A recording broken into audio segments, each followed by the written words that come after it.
In the heart of West Africa, a quiet but explosive revolution is underway. Ibrahim Traoré, the young interim president of Burkina Faso, has launched the most aggressive national security overhaul the country has seen in decades. Within weeks of taking power, he expelled French military advisors, cut ties with long-standing foreign defense pacts, and handed security operations back to Burkinabe commanders. He replaced top military officials accused of corruption, doubled the budget for anti-terror efforts, and armed thousands of civilian volunteers to defend their own towns. These are not just reforms on paper. They are battlefield decisions that have already redrawn the front lines. But they come with a cost. Villages once promised protection remain vulnerable. Some operations, hastily launched, have ended in tragedy. Critics say Traoré is sacrificing stability for pride. Supporters argue he's the first leader in decades to finally prioritize Burkina Faso's sovereignty. And yet, outside the country, the world remains dangerously silent. Western media rarely mention his name. Foreign analysts dismiss his efforts as populist or reckless. But ask the people on the ground, the farmers, the mothers, the soldiers, and you will hear something different. You will hear fear, yes, but also pride. A sense that, for once, their fate is not being dictated from Paris or Washington, but from Ouagadougou itself. Still, the stakes are rising. Armed insurgents have escalated attacks in retaliation. The international community is distancing itself. The nation stands alone, on a knife's edge between rebirth and collapse. And so we ask, Ibrahim Traoré did not inherit a secure nation. He took power in 2022 amid rising terror attacks, military distrust, and public outrage over decades of ineffective leadership. At just 34 years old, he stood before a nation bleeding from its borders. Islamist insurgents had seized nearly half the country. Rural communities were abandoned. Soldiers lacked supplies, and the people had lost faith. In this chaos, Traoré stepped forward, not as a career politician, but as a soldier driven by urgency. From day one, he made it clear: security would no longer be outsourced. One of his first acts was to expel French troops from the country, a move seen by some as symbolic, but by others as long overdue. He accused foreign military forces of prolonging the conflict rather than ending it. And unlike previous leaders, he didn't just blame outsiders, he acted. Traoré dismissed over a dozen high-ranking officers suspected of collusion or incompetence. He disbanded several elite units long accused of corruption and redirected resources to regional defense brigades. Under his watch, Burkina Faso's military command was rebuilt from the ground up, with promotions based on battlefield performance, not political loyalty. But the most radical move came when he empowered ordinary citizens to join the fight. He launched a national call for volunteers to form the VDP, the Volunteers for the Defense of the Homeland. Over 90,000 civilians signed up. Farmers, traders, teachers, men and women with no formal military training were handed basic arms and a mission: defend their homes. This decision split public opinion. Some hailed it as a patriotic awakening. Others called it dangerous and desperate. But for Traoré, the message was clear. Security is not the privilege of an elite few. It is the right and duty of the people. Alongside this, he poured millions into local intelligence networks, trained community watch groups, and created rapid response units stationed in rural zones. The structure of national defense was no longer concentrated in the capital. It was decentralized, mobile, and community-driven. Traoré's reforms extended beyond hardware. He challenged the very doctrine of military engagement. He told soldiers, "Your mission is not to control territory, it is to protect life." This shift changed patrol strategies, supply routes, and engagement rules. It also demanded new levels of discipline and restraint, especially among new recruits. And that came with risk. Mistakes were made. In several operations, volunteer forces engaged without proper intelligence, leading to civilian casualties. International observers criticized the use of irregular fighters and warned of potential war crimes. But Traoré remained firm. He argued that international observers had decades to fix the problem, and failed. Now, he said, Burkina Faso would find its own solution, even if that path was harder, bloodier, and more uncertain. And beneath it all was a deeper message, a rejection of dependency. For decades, Burkina Faso's security policies were shaped in Paris, not Ouagadougou. Western aid came with conditions, military training came with surveillance, and peace was traded for influence. Traoré tore up that script. In doing so, he triggered alarm bells across embassies, NGOs, and think tanks. But inside Burkina Faso, he triggered something else, a fragile but growing sense of dignity. For the first time in years, local commanders could act without foreign permission. Community leaders had a say in regional defense, and ordinary citizens felt they were no longer just victims. They were protectors. Whether this model can sustain itself remains uncertain. The country is still under siege. Supply lines are fragile, trust is easily broken, and enemies, both seen and unseen, wait for Traoré to stumble. But one thing is clear, this is not a reform. It is a rupture. Traoré is not just reorganizing an army. He is redefining who owns the right to defend a nation. The first wave of Traoré's security reforms brought energy, movement, and a sense of urgency. But soon, reality struck back with brutal force. Just months after the deployment of civilian volunteers, attacks by armed insurgents surged. In regions like Saum, Yatenga, and Komonjari, jihadist groups began launching retaliatory strikes, more coordinated, more violent, more determined. Entire convoys were ambushed. Outposts were overwhelmed. In some villages, VDP forces stood their ground. In others, they were massacred. Traoré's decision to decentralize security had empowered communities, but it also exposed them. The nation began to feel the strain. Funerals became daily rituals. Parents sent their sons to defend their towns, and in too many cases, received silence in return. The countryside bled hope as much as blood. Traoré did not retreat.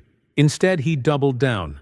He visited frontline zones, met with wounded fighters, and delivered public addresses that combined fire and steel. He said the pain was real, but the price of inaction would be worse. He declared a state of total mobilization, calling every sector of society to participate in national defense. Civilian militias were expanded, intelligence sharing ramped up, and drone surveillance began to fill in the gaps left by the French. But tension grew. Within his own military, cracks began to show. Some officers warned that the system was being stretched too thin. Others feared a loss of centralized command. And yet Traoré insisted this was not a war to be won by generals. It was a people's war. Among the people, emotions were raw. In towns where volunteers succeeded in repelling attackers, locals hailed Traoré as a savior. Streets echoed with chants of national pride. But in areas where the defense failed, resentment took root. Families questioned the training, the equipment, and the judgment of those who sent their children into battle, with barely more than old rifles and courage. Meanwhile, international organizations began to raise alarms. Human rights groups cited unconfirmed reports of extrajudicial killings. Foreign media began labeling Traoré as an unpredictable populist and warned of Burkina Faso's descent into chaos. But on the ground, something deeper was unfolding, something few outsiders could measure. It was the birth of national consciousness. Yes, there was anger. Yes, there was fear. But there was also a shift in ownership. People no longer waited for help from Paris. They no longer relied on UN blue helmets. They looked inward, to each other, to local commanders, to their president. And that shift, though dangerous, was powerful. But the pressure mounted. In March, a convoy carrying aid and volunteer fighters was attacked near Djibo. Dozens were killed. Video footage surfaced online. Bodies, scorched earth, grieving families. The country watched in horror. Traoré gave a televised address that night. He did not hide. He did not soften. He said this was war, and war demands sacrifice. His voice was calm, but his words struck like thunder. He accused external actors of funding the insurgents. He accused elites of sabotaging the reforms. And he called on the people to stay the course, to believe in a future not dictated by foreign powers. It was a turning point. Some called him delusional. Others saw in him the spirit of Thomas Sankara, the martyred revolutionary of Burkina Faso's past. What's undeniable is that from that moment forward, the nation entered a different phase, not just fighting for security, but for identity. And this is where Traoré's path becomes most dangerous. Because when a leader aligns survival with sovereignty, every defeat becomes political. Every death becomes ideological. The world is watching, but slowly, skeptically, and often without understanding. And as the streets of Ouagadougou fill with both mourning and defiance, one truth emerges. This is no longer a fight over land. It is a fight over the right to determine what it means to be safe. And who gets to decide that? The cost of war is never limited to the battlefield. In the wake of Traoré's reforms, the daily lives of millions of Burkinabe citizens have changed, some for better, many for worse. In towns where local militias held firm, schools reopened and markets resumed. Families felt a fragile sense of protection. But in too many places, fear still ruled. Roads remained unsafe. Food convoys moved under guard. Mothers walked miles just to find medicine, while fathers volunteered for night patrols that offered no pay, only purpose. The entire nation lived on edge. This climate of perpetual tension reshaped the national psyche. People began to think in terms of sacrifice and survival. Children learned not just the alphabet, but the sound of gunfire. Weddings were postponed. Crops were abandoned. But even amid the hardship, something unexpected grew. Solidarity. Neighborhoods formed defense committees.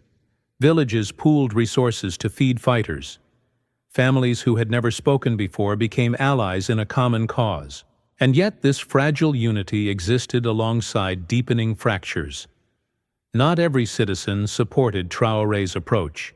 In urban centers, especially among the educated elite, questions emerged. Why empower civilians with guns? Where is the oversight? Who will be held accountable when things go wrong? These concerns, once whispered, grew louder as civilian casualties mounted, and the government clamped down on dissent. Independent journalists were detained. Opposition leaders accused of collusion with foreign powers. The space for public debate narrowed. Traoré justified these moves as wartime necessities.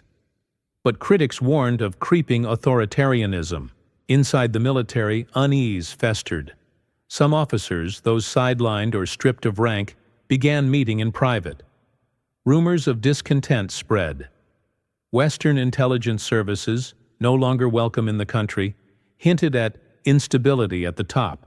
Foreign analysts speculated about another coup. Traoré responded not with fear, but with defiance. He reshuffled his cabinet, placing trusted allies in key security positions. He gave public speeches emphasizing loyalty, unity, and vigilance. But the underlying reality was clear. Power in Burkina Faso was being held not by consensus, but by will. Politically, the country entered uncharted territory. Traditional parties were weakened. Civil society groups either fell in line or fell silent. The government spoke with one voice, but the streets carried many. Some citizens chanted Traoré's name in pride. Others whispered it in fear. And in this uncertain atmosphere, the line between patriot and traitor blurred. But perhaps the most profound consequence was psychological. The idea of security itself changed meaning. It was no longer about patrols or checkpoints. It became personal. Who do you trust with your life? Your neighbor? Your mayor? Your president? In a country where betrayal once meant colonial subjugation, now it could come from the house next door. Families turned inward. Communities questioned outsiders. A sense of paranoia crept in, not because of propaganda, but because of pain. This is the cost of building a new national order from the ashes of the old. It demands not just policy, but belief. and belief is fragile in a country where graves outnumber schools. Yet, through all this, Traoré has not lost his voice. He continues to speak to the people directly. Not through diplomats, not through NGOs, but in town squares and radio broadcasts.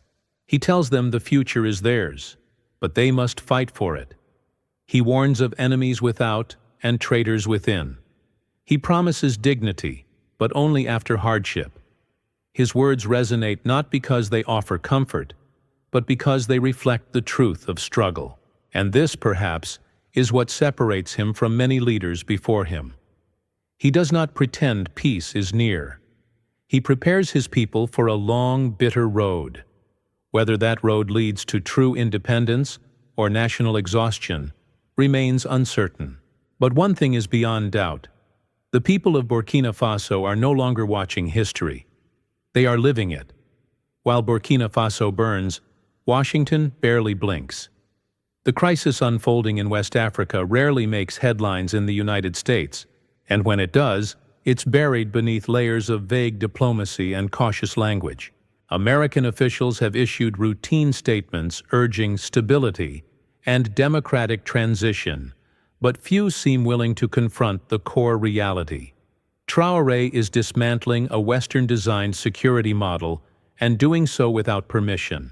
In private, policy circles in Washington and Brussels view his actions with unease.